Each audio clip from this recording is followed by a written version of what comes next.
You had plenty money 1922.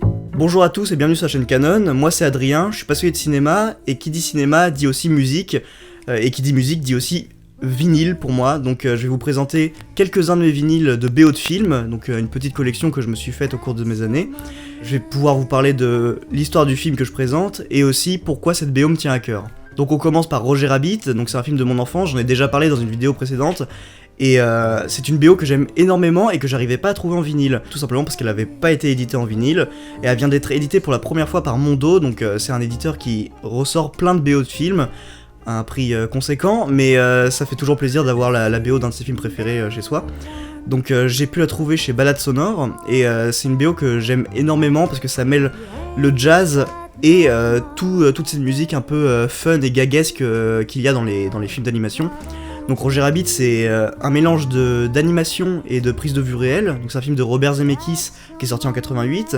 L'histoire c'est un meurtre dans Toonville, donc Toonville c'est un lieu où se mêlent les toons, donc les dessins animés, et les humains, donc il y a un meurtre qui a lieu, et un détective est mis sur la piste de ce meurtre, et un toon est suspecté, donc voilà, c'est une espèce d'enquête policière entre dessins animés, polar, et c'est vraiment un coup de force en fait, parce que ça mêle esthétique de prise de vue réelle et animation, et on y voit que du feu, et surtout pour l'époque c'est vraiment assez impressionnant. Donc j'adore cette BO pour son côté jazz et son côté... je sais pas comment dire, ça change vachement des BO habituels, puisque là on a vraiment toute cette âme gaguesque et de toon qu'on n'écouterait pas normalement sur un vinyle, mais mélangé avec cette ambiance jazzy, ça passe tout seul et c'est vraiment hyper agréable. Et surtout je l'avais acheté pour la fameuse chanson de la scène culte du film où la femme de Roger Rabbit se met à chanter, donc Jessica Rabbit. Et voilà, c'est un petit bijou en vinyle que je vous recommande chaudement.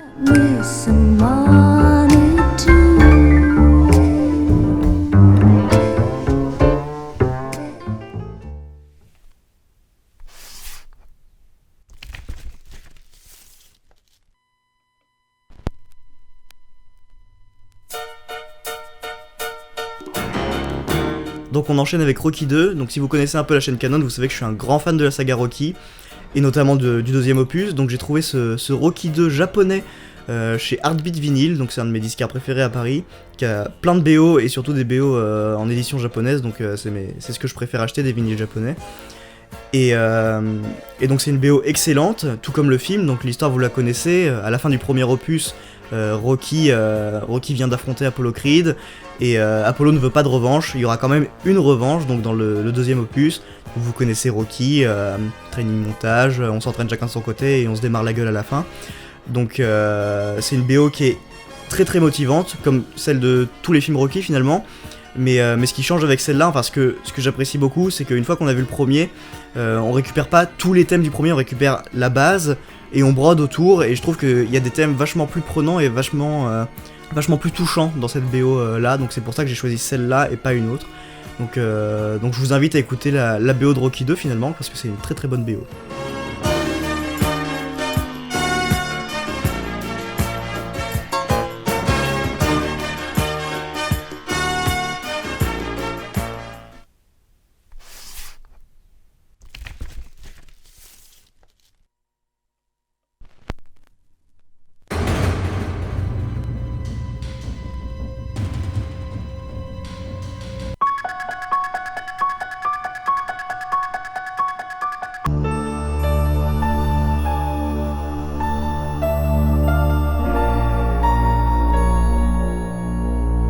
Donc là on va parler de ma collection de vinyles de slasher, donc c'est mon genre préféré de cinéma, mais je vais pas vous en parler trop parce que j'en ai déjà parlé dans beaucoup de vidéos. Donc les slashers c'est pas des BO qui sont très faciles à trouver, parce que souvent les éditions originales datent et sont quasi introuvables et chères, et les nouvelles éditions, ceux qui sont réédités notamment par Mondo, coûtent la peau du cul. Donc c'est assez compliqué, mais bon, j'ai craqué pour certaines pépites. Donc là j'en ai 3 en fait de slasher. Donc j'ai Freddy, A Nightmare on Elm Street de Wes Craven, donc c'est mon slasher préféré, avec Chucky 2. J'ai aussi Halloween de Carpenter, et j'ai aussi Chucky, donc pas la version originale mais une réédition magnifique. Une réédition avec un disque, 2 disques colorés avec des motifs vraiment incroyables, donc c'est la peau et le sang de Chucky complètement défoncés. Donc c'est vraiment super beau, et le vinyle d'Halloween est coloré, pour les fans de vinyle coloré. Donc orange évidemment, hein, comme la citrouille d'Halloween. Par contre le vinyle de Freddy est pas coloré, c'est un original que j'ai galéré vraiment à trouver, et que j'ai pu trouver à Big Wax à Paris, donc merci à eux. Et j'ai trouvé Chucky à Balade Sonore, et j'ai trouvé Halloween au Walrus, donc un disquaire pas loin de Gare du Nord. Si ça vous intéresse de passer là-bas, ils ont souvent des BO de slasher, donc ça peut être assez intéressant si vous êtes fan du genre. En tout cas, c'est des BO qui sont hyper plaisantes à écouter, parce que les musiques de slasher, c'est quelque chose qui est très étudié, faut pas croire, en fait, on croirait que c'est simple et que c'est toutes les mêmes, mais en fin de compte, c'est vraiment... évidemment, la musique dans un film, c'est ce qui accompagne, et c'est le plus... Enfin, c'est 50% du travail. Mais dans un slasher, vraiment un slasher et un film d'horreur, quel qu'il soit, sans musique, c'est... Enfin, l'attention ne prend pas. Donc, faut un travail tout particulier sur la musique de films d'horreur et de slasher, et ces trois-là, c'est vraiment des chefs-d'œuvre de BO de slasher, avec Hellraiser, que je n'ai pas, mais que je cherche.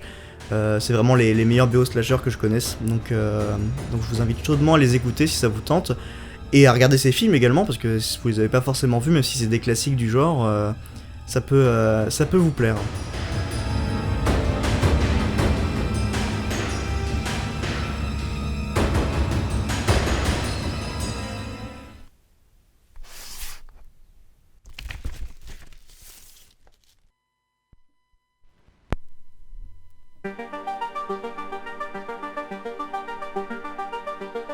Donc là on va parler de Tron des Daft Punk, donc c'est la fameuse BO que Daft Punk a fait pour Disney. Donc c'est un remake de l'original, hein, du premier Tron. Donc moi je suis un gros fan de Daft Punk et d'électro en général, et de Justice notamment.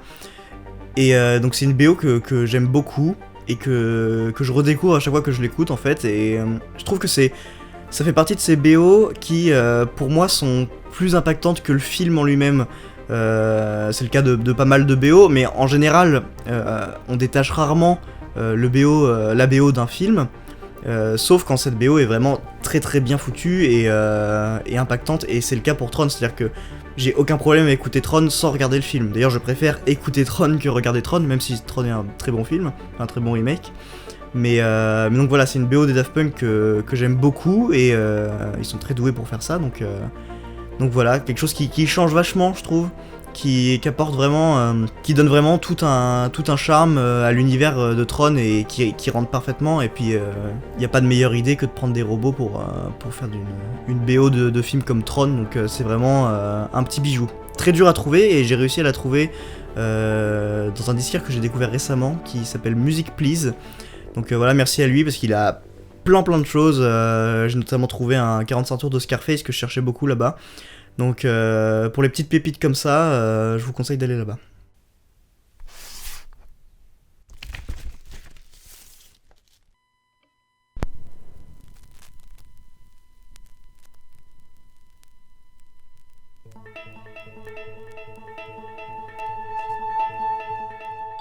Donc on va passer maintenant à Beetlejuice. Donc Beetlejuice, c'est mon film préféré de Burton. Burton, c'est un réalisateur que j'aime beaucoup, surtout dans sa première partie de carrière, parce que la deuxième moitié, je suis beaucoup moins fan, parce que j'ai l'impression que ça se répète beaucoup. Mais en tout cas, dans sa première partie, c'est hyper original, comme cette BO de Danny Elfman, qui est le compositeur de Tim Burton dans quasi tous ses films.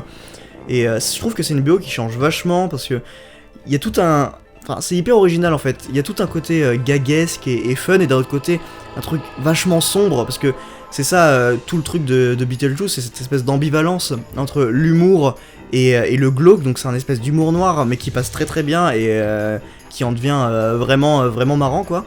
Donc cette histoire d'allier la mort à quelque chose de comique, et de vouloir remettre au goût du jour cette histoire de fantôme, je trouve ça très fort de la part de Burton, et très fort de la part de Danny Elfman, qui a fait cette BO, donc que j'ai en vinyle, et qui est assez incroyable, et qui colle parfaitement à l'atmosphère du film. Donc je vous conseille également de revoir Beetlejuice si ça vous tente, ou d'écouter juste la BO, parce que encore une fois, c'est une BO qui passe très très bien même sans le film.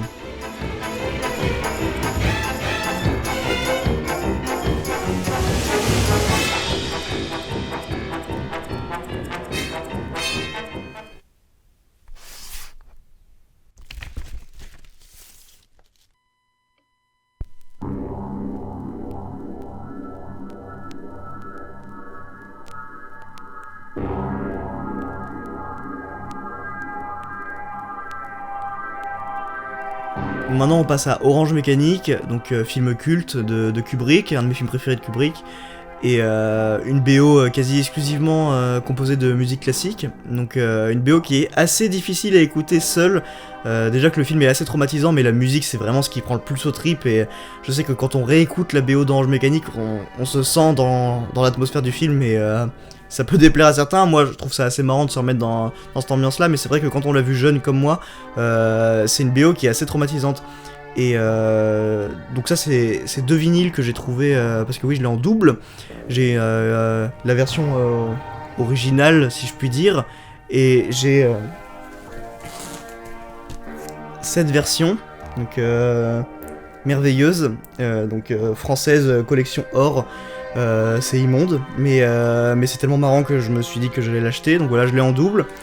Et donc c'est une BO qui me plaît beaucoup et que il me fallait, tout comme la BO de Shining que je n'ai pas, mais ça ne serait tardé parce que c'est très très dur à trouver. Autant Shining c'est dur à trouver, autant je vous avoue qu'Orange Mécanique ça se trouve un peu partout. Donc c'est pour ça que ces deux-là je les ai trouvés, je crois dans des OCD. Donc je pense que vous pouvez les trouver à peu près partout. C'est pour ça que je vous recommande pas une adresse précise, mais voilà, c'est une BO que j'adore et qui a toute sa place dans ma collection.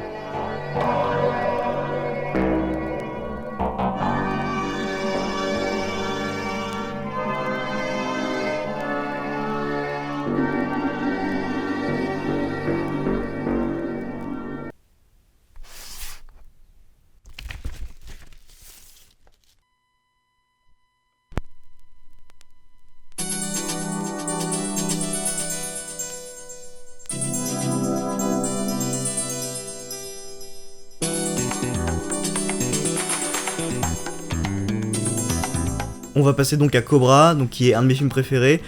Cobra, j'en ai parlé dans presque toutes mes vidéos, parce que c'est un film que je trouve extrêmement original, malgré le fait que ce soit un gros nanar, et c'est un film qui me fait autant marrer. Enfin, il y a j'ai un espèce de problème d'admiration face à ce loser magnifique, comme j'aime à l'appeler. C'est vraiment un chef-d'œuvre de nanar, ce truc.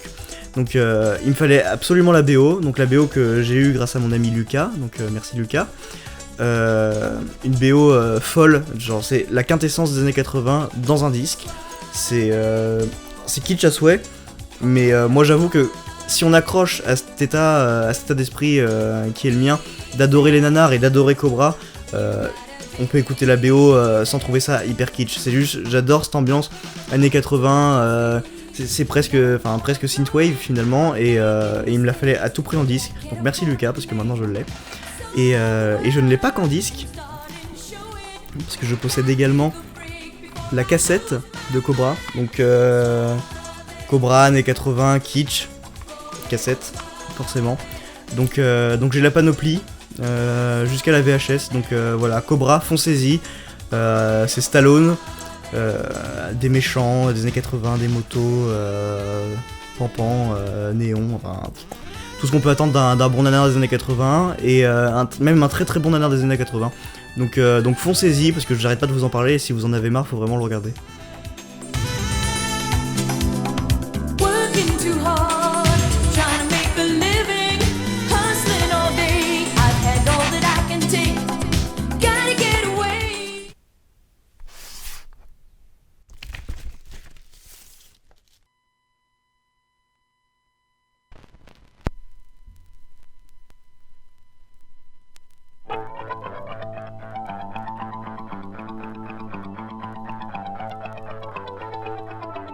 Là on va passer à The Warriors. Donc The Warriors c'est un film que j'ai abordé dans ma dernière vidéo, un film pour ce soir. C'est vraiment un film génial, enfin je veux dire c'est un film qui change beaucoup je trouve, et qui apporte beaucoup de choses au cinéma. Donc je vais encore dire que c'est un de mes films préférés, mais c'est le cas. Et c'est un film que j'ai vu assez jeune, et je trouve que c'est un film un peu comme les slashers, qui est assez fondateur dans la culture cinématographique de quelqu'un. Donc je vous invite à le voir si vous l'avez pas vu. Et la BO est vraiment incroyable. C'est une de mes BO préférées de cinéma. Et donc c'est quelque chose que j'adore, et que je cherchais en vinyle, et que j'ai eu grâce à mon ami Julien. Merci Julien, encore un cadeau de mes merveilleux amis. Donc voilà, et là c'est une édition italienne, donc avec le nom en italien, donc Guerrieri della Noce, voilà. Moi ça me fait toujours rire ce genre d'édition parce que bah je sais pas, je trouve que c'est un peu plus fun que d'avoir le vinyle simple. Je trouve ça plus marrant. Même si le titre français Les Guerriers de la Nuit est pas trop mal pour par rapport aux traductions des films de cette époque, c'est pas trop mal. Mais donc voilà, c'est une BO que je vous recommande, mais surtout un film que je vous recommande parce que c'est un film qui a été vachement fondateur et qui donne beaucoup de références au cinéma actuel en fait. Sans s'en rendre compte, c'est un film qui est pionnier dans beaucoup de domaines et qui a notamment inspiré Tarantino, entre autres. Même si on va pas parler que de Tarantino ici, c'est un film qui est fondateur. Donc voilà, je vous invite à le regarder et à écouter cette BO qui est vraiment excellente, d'autant plus en vinyle et d'autant plus quand c'est un cadeau de Julien.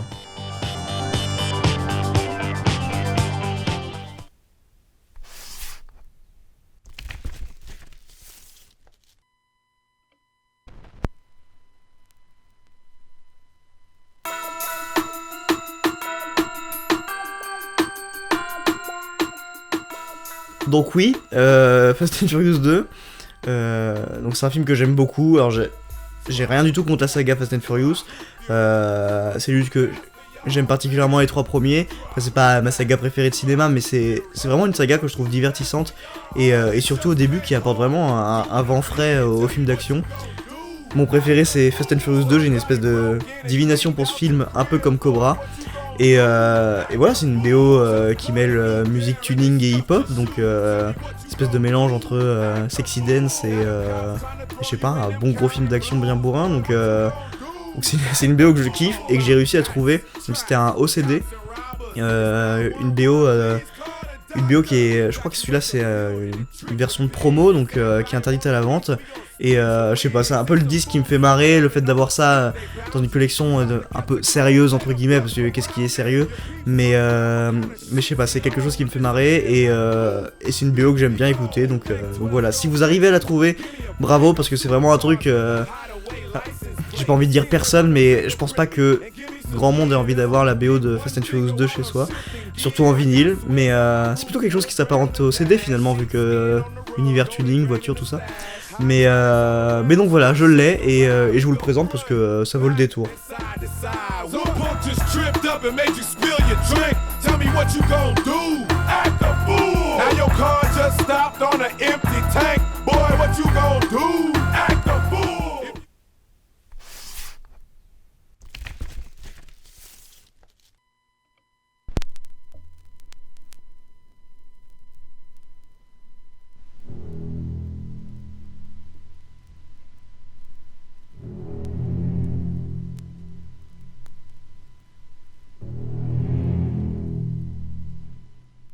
Donc là on passe à Jaws, aussi appelé Les Dents de la Mer en français, donc c'est vraiment un film qui m'a beaucoup marqué dans mon enfance et qui me touche tout autant aujourd'hui. C'est vraiment ma première claque cinématographique et contrairement aux gens c'est un film qui m'a fait aimer les requins.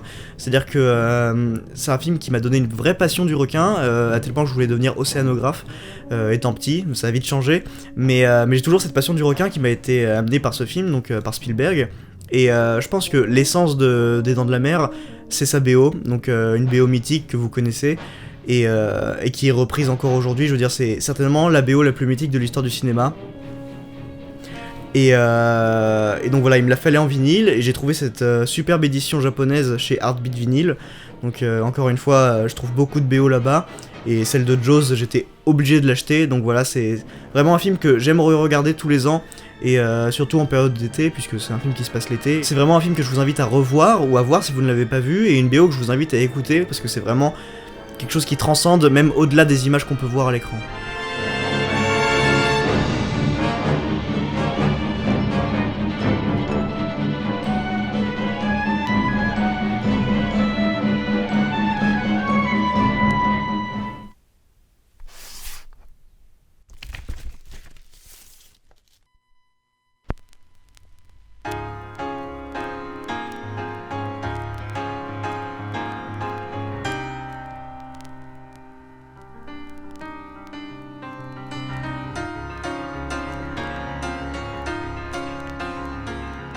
Phantom of the Paradise, c'est un de mes films préférés de Brian De Palma, et c'est aussi une BO que j'ai eu beaucoup de mal à trouver en vinyle. C'est quelque chose d'assez rare, et qui mêle beaucoup de genres musicaux, donc c'est vraiment une BO que je voulais avoir en vinyle. Celle-là, je l'ai trouvée sur Discogs, donc Discogs c'est un site où on peut acheter des disques, c'est un peu le Amazon du vinyle, et Et c'est une BO qui colle parfaitement à son film. Donc c'est un film musical de De Palma qui est une satire un peu de l'industrie musicale. Et ça aborde vraiment tous les genres. C'est-à-dire qu'on passe du classique à de la soul, à de la funk, du rock ou du métal. Et donc il y en a pour tous les goûts. Et il y a certains thèmes de Phantom of the Paradise que j'affectionne tout particulièrement. Notamment une chanson avec Paul Williams. Paul Williams que vous connaissez peut-être pour son feat avec les Daft Punk dans leur dernier album.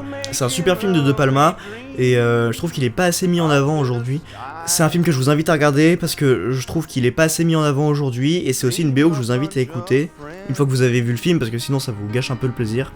Donc voilà, un super film de De Palma, un peu méconnu et qui mérite d'être vu. Dream it never ends.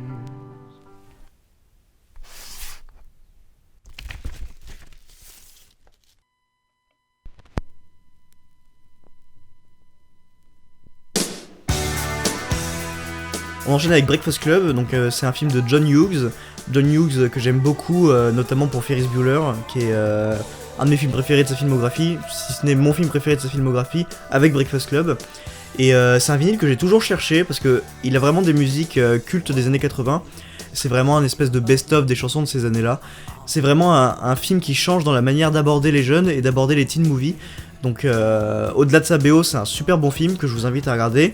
Et je vous invite aussi à regarder Ferris Bueller, parce que pour moi c'est un peu deux films qui vont de pair.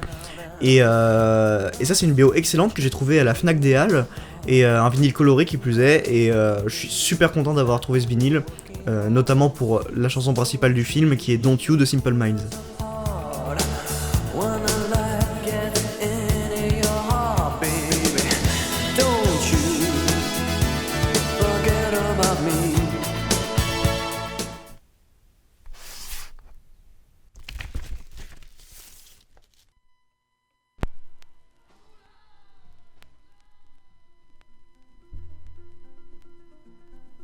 Donc Risky Business, c'est un teen movie innovant qui a mis sur le devant de la scène Tom Cruise. Donc c'est un film vraiment qui change vachement, surtout l'approche qu'il a avec les jeunes. Ça aborde les vraies problématiques des jeunes des années 80. On change de cette vision édulcorée des jeunes, notamment celle de Breakfast Club. Là c'est vachement ancré dans le réel et ça pose des vraies problématiques. Et la BO est vraiment incroyable et je trouve bizarrement cette BO colle pas vraiment avec son film. C'est-à-dire que d'un côté, on a tous ces hits des années 80, on a du Phil Collins, du Jeff Beck, on a vraiment de tout ce qui est hit années 80, mais tout le reste de la BO du film est confié à Tangerine Dream, et Tangerine Dream c'est un groupe que j'affectionne beaucoup, et qui fait une musique qui s'apparente vraiment pas normalement à un teen movie, et dans ce film, il y a mes musiques préférées de Tangerine Dream, et c'est vraiment... c'est un monument ce truc, et je vois pas ce que ça fait vraiment avec le film. Non pas qu'il soit mauvais, mais juste l'ambiance. Ça donne tout un caractère différent au film, une espèce d'ambiance entre le glauque et le fun, qui retranscrit bien ce qui est à l'image, mais qui je trouve surpasse grandement le métrage. Donc voilà, c'est un vinyle que je vous invite à acheter si vous aimez Tangerine Dream ou si vous aimez tout simplement les hits des années 80. Et c'est un film que je vous conseille parce que c'est vraiment un film qui change et qui reste culte vu que ça a mis sur le devant de la scène Tom Cruise, mais qui reste quand même assez oublié aujourd'hui.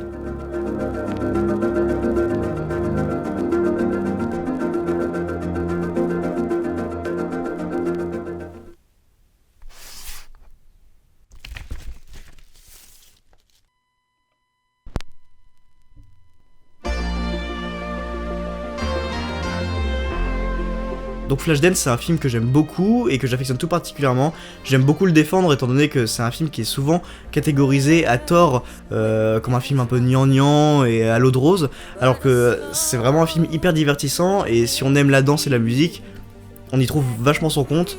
Et moi ce que j'aime dans Flashdance c'est toute l'atmosphère néon, un peu, enfin tout ce qui est années 80, néon, toute cette ambiance très feutrée qu'il y a notamment dans le club où le personnage principal danse. Que j'aime beaucoup, et en général j'aime beaucoup la mise en scène d'Adrian Lyne. Et au-delà du film, j'adore la BO de Flashdance que j'ai en 33 et 45 tours. C'est une BO qu'on trouve absolument partout, je veux dire, dans quasi tous les greniers de France il y a la BO de Flashdance parce que c'est un des vinyles qui s'est le plus vendu, et c'est une des BO de films les plus connues. Notamment pour des hits qui passent encore aujourd'hui à la radio très souvent, comme What a Feeling d'Irene Cara ou d'autres titres très connus des années 80 qui proviennent de Flashdance. C'est un film musical évidemment, ce qui explique pourquoi j'ai le vinyle et cette BO, qui est également composée en partie par Giorgio Moroder. Giorgio Moroder, c'est un artiste que j'aime tout particulièrement et qui compose très souvent des BO de films, notamment la BO Scarface. Donc voilà, c'est vraiment une BO que je vous recommande et c'est un film que je vous conseille de regarder, même si vous avez cet a priori un peu de film facile à l'eau de rose. Faut vraiment y foncer parce que c'est exactement ce que l'on reproche par exemple à Rocky, où on pense que c'est un film de bourrin. Et bah là c'est pareil, il faut pas se laisser avoir par l'a priori qu'on a sur Flashdance, il faut foncer et prendre le film tel qu'il est, c'est-à-dire un très bon divertissement.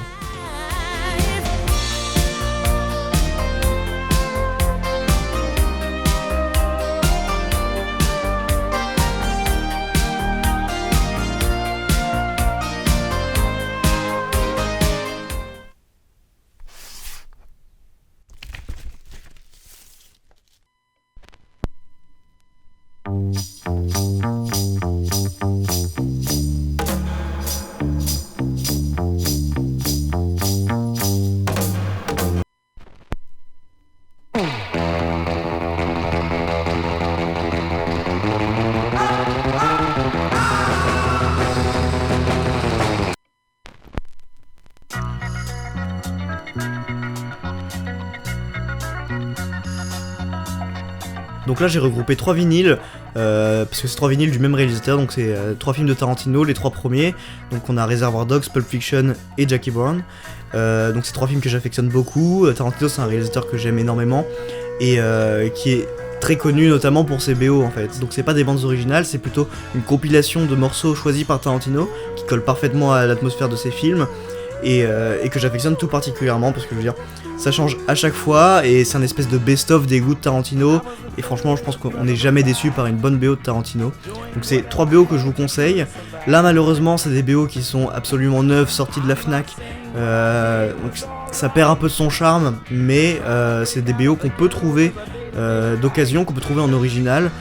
C'est un peu plus dur à trouver, mais une fois qu'on a mis la main dessus, je veux dire un bon vieux vinyle de Pulp Fiction, ça fait toujours plus plaisir que cette version de la FNAC, qui fait quand même le café, hein, mais c'est des BO qu'on aimerait écouter, donc voilà. Surtout celle de Jackie Brown, qui est vraiment un hommage à la blaxploitation et un hommage à toute cette culture afro-américaine qui est également implantée dans la musique.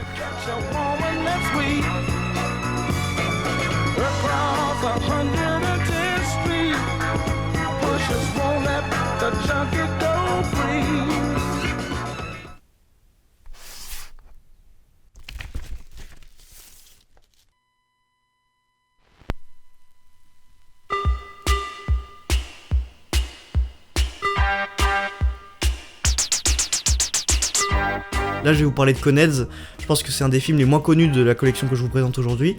Donc c'est un film vraiment qui m'a beaucoup marqué quand je l'ai vu et qui m'a vachement impressionné. Une espèce de comédie, donc de base c'est un sketch qui vient du Saturday Night Live. Ça a une BO très années 80, je veux dire, la BO a pas énormément à apporter, mais je voulais à tout prix la voir parce que il y a très peu de produits dérivés de Coneheads. Je veux dire, c'est un film vraiment, il n'y a pas eu des milliards de produits dérivés, ou c'est pas très ancré dans la pop culture. Et c'est dommage parce que c'est vraiment un film hyper drôle et bourré de bonnes idées. J'ai trouvé cette BO à balade sonore. Donc c'est une réédition de la BO de Coneheads. C'est un vinyle coloré jaune qui est super beau. C'est une BO que j'aime beaucoup écouter parce qu'il y a plein de hits des années 80 et c'est une BO qui colle bien à son film. Donc voilà, une BO que je vous conseille d'acheter parce qu'il y en a vraiment pas beaucoup. Et cette édition limitée jaune, ça fait toujours plaisir à avoir dans sa collection, surtout si on est fan du film.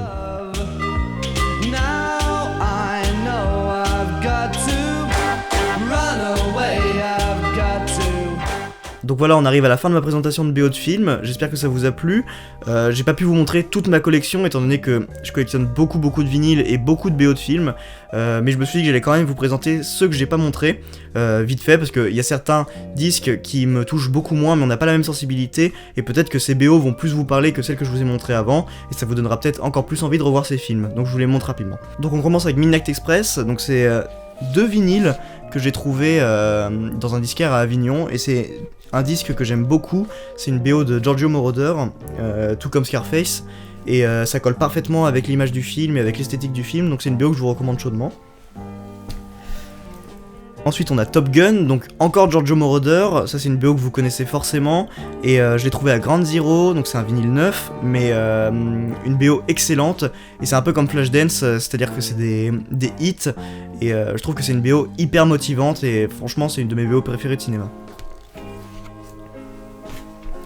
On a Call Me By Your Name, donc Call Me By Your Name c'est mon film préféré, depuis peu mais ça l'est quand même, et je trouve que tout est parfait dans ce film, notamment sa BO, et on y retrouve d'ailleurs une chanson qui est dans Flashdance, donc de Giorgio Moroder, et voilà, c'est un vinyle incroyable que j'ai mis du temps à trouver, mais que j'ai finalement trouvé au Fnac des Halles, donc je vous recommande de voir Call Me By Your Name évidemment si vous l'avez pas vu, et pourquoi pas d'acheter ce vinyle qui est un peu chiant à trouver, mais une fois qu'on l'a on est ravis. On enchaîne avec Le Grand Bleu, donc Le Grand Bleu c'est un film de Luc Besson, moi j'aime beaucoup le cinéma de Luc Besson, en tout cas la première partie de sa carrière, et j'adore la musique d'Eric Serra, donc c'est son compositeur quasi exclusif, et cette BO c'est vraiment un chef d'œuvre et pour s'endormir c'est parfait.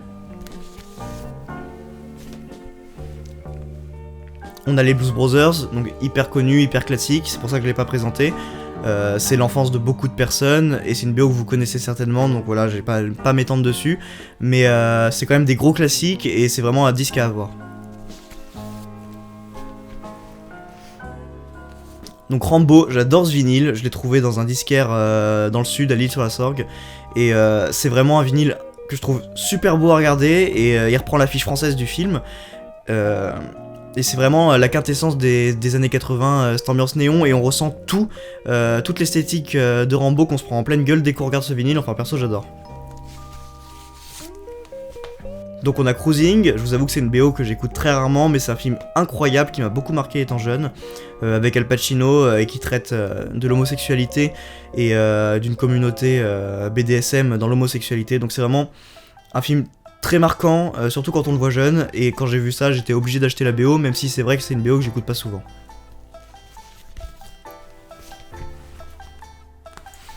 Saturday Night Fever, encore gros classique, c'est certainement un des disques que vous pouvez avoir dans votre grenier.